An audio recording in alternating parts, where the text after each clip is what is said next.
All right, Trevor, first off, get yourself a USB, memory stick here.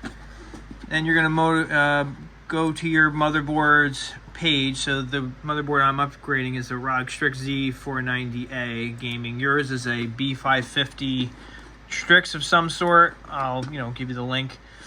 You're gonna go to the support area of your motherboard.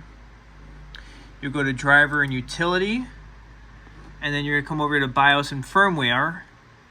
We're gonna find the most recent non-beta. This, looks like they don't have beta BIOS, so this is the most recent for mine. So we're gonna download it.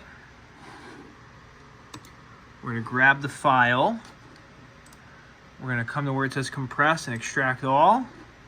Click extract.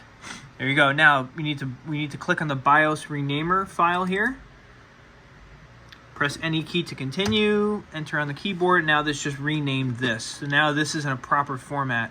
Okay, so now come down here, File Explorer, go to USB drive, drive tools, format your USB stick. You wanna make sure it's FAT32 file system. Start, okay. Format complete, close.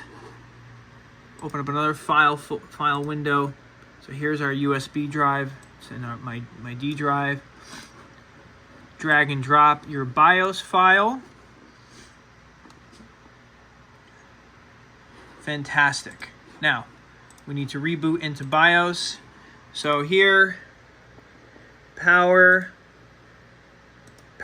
click restart, but before you click restart, hold shift and restart at the same time. I need to put the phone down to do that. Hard to do. Hang on. Shift, restart. Go to troubleshoot.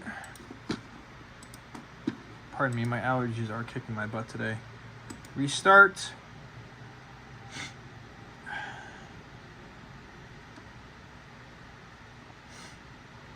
Also, you want to make sure that there's zero risk of you losing power during this time. Okay, so now your motherboard BIOS will look a little different. That's very, very similar. You're going to come all to Tool. Click Tool, Asus EZ Flash 3 Utility. Usually it will find the folder, the file. So this is the file that was on our USB. Do you want to read this file? Yes. Yes. Okay, so there you go. And then after that, you just need to make sure you set up your memory XMP overclock, which I'll send you a separate video.